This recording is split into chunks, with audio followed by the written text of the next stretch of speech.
जो लोग आज आस्था की वकालत करते हुए दिख रहे हैं, ये लोग 2017 के पहले जय श्री राम बोलने पर लाठी मारते थे, गोली चलाते थे, कावड़ यात्रा को प्रतिबंधित करते थे, श्री कृष्ण जन्माष्टमी के आयोजन को रोकते थे, रामनवमी की शोभा यात्रा नहीं निकलने देते थे। छोटी छोटी बातों को लेकर के कहीं हुड़दंगई नहीं होनी चाहिए। अगर कोई गलत व्यक्ति हमारे बीच में आकर के उपद्रव करने का प्रयास करता है, हुड़दंगई करने का प्रयास करता है, पहले ही ऐसे व्यक्ति को कान पकड़ करके बाहर कर देने की आवश्यकता है और कह देने की आवश्यकता है कि अनुशासनहीनता हम नहीं स्वीकार करेंगे। एक समय था, जो लोग आज आस्था की वकालत करते हुए दिख रहे हैं, ये लोग 2017 के पहले जय श्री राम बोलने पर लाठी मारते थे, गोली चला लेते थे, गोली चलाते थे, कावड़ यात्रा को प्रतिबंधित करते थे, श्री कृष्ण जन्माष्टमी के आयोजन को रोकते थे, रामनवमी की शोभा यात्रा नहीं निकलने देते थे, धार्मिक स्थलों की संपत्ति पर कब्जा करते थे। बहनों और भाइयों, आज मैं कह सकता हूं,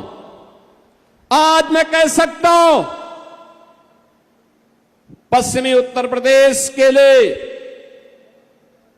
यहां के किसानों के लिए, यहां के युवाओं के लिए, देश के अन्नदाता किसानों के लिए और देश के अन्नदाता किसानों के उन्नयन के लिए और युवाओं के उज्जवल भविष्य के लिए चौधरी चरण सिंह जी ने जो सपना देखा था, उस सपने को आज साकार कर रही है डबल इंजन की भारतीय जनता पार्टी और एनडीए की सरकार। एक और अन्नदाता किसान के उन्नयन का कार्य हो रहा है, उसके चेहरे पर खुशहाली लाने का कार्य हो रहा है। दूसरी ओर नौजवानों के लिए नौकरी और रोजगार की सुविधा है, बहन और बेटी को सुरक्षा भी है और उनके स्वावलंबन के लिए भी योजना है, और हर गरीब को शासन की योजना का लाभ प्रदान करने का कार्य भी हो रहा है।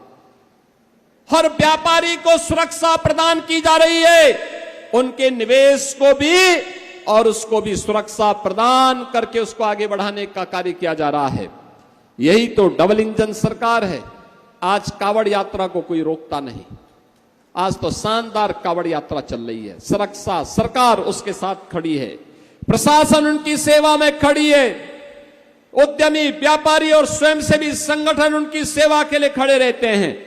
और मैं आज के इस अवसर पर जब कावड़ यात्रा प्रारंभ होने वाली है, मैं सभी कावड़ संघों से विनम्र अपील करूंगा, बहनों और भाइयों, मैं उनसे अपील करूंगा कि याद रखना, हम सब श्री राम के वंशज हैं, श्री कृष्ण के अनुयायी हैं और भोले शंकर के भक्त हैं। हम सब इस बात को ध्यान रखेंगे, राम की मर्यादा, कृष्ण की लीला और शंकर की समरसता और जीवंतता हमेशा हमें आगे बढ़ने के लिए प्रेरित करती है।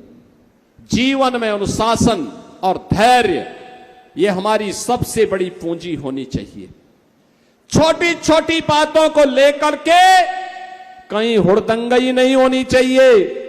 याद रखना, ये सभी हुड़दंगई या कहीं कोई गुंडागर्दी होती है, इस प्रकार के दृश्य, कोई अनुशासनहीनता होती है, तो इस प्रकार के दृश्य जितने भी विरोधी हैं, ये सभी लोग एक नोट करके रखेंगे और फिर कावड़ यात्रा को पूर्व की भांति प्रतिबंधित करने के लिए लोग एन केन प्रकार तमाम अन्य जगहों से दबाव बनाने का प्रयास करेंगे।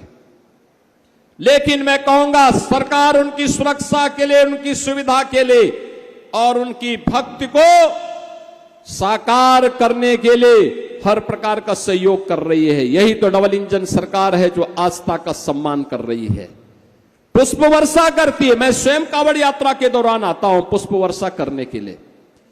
लेकिन बहनों और भाइयों, हम लोगों को उस मर्यादा को समझना होगा जो इस यात्रा की, कावड़ यात्रा की गरिमा को बढ़ाएगा।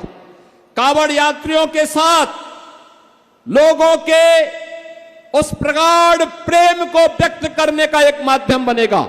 इसलिए अगर कोई गलत व्यक्ति हमारे बीच में आकर के उपद्रव करने का प्रयास करता है, उड़दंगई करने का प्रयास करता है, पहले ही ऐसे व्यक्ति को कान पकड़ करके बाहर कर देने की आवश्यकता है और कह देने की आवश्यकता है कि अनुशासनहीनता हम नहीं स्वीकार करेंगे। यह मर्यादा है हमारे पर्व और त्योहारों की, और पर्व और त्योहारों की इस मर्यादा को ध्यान में रख करके अगर हम कार्य करेंगे तो आने वाले समय में ये परंपराएं और अच्छे ढंग से आगे बढ़ेंगी।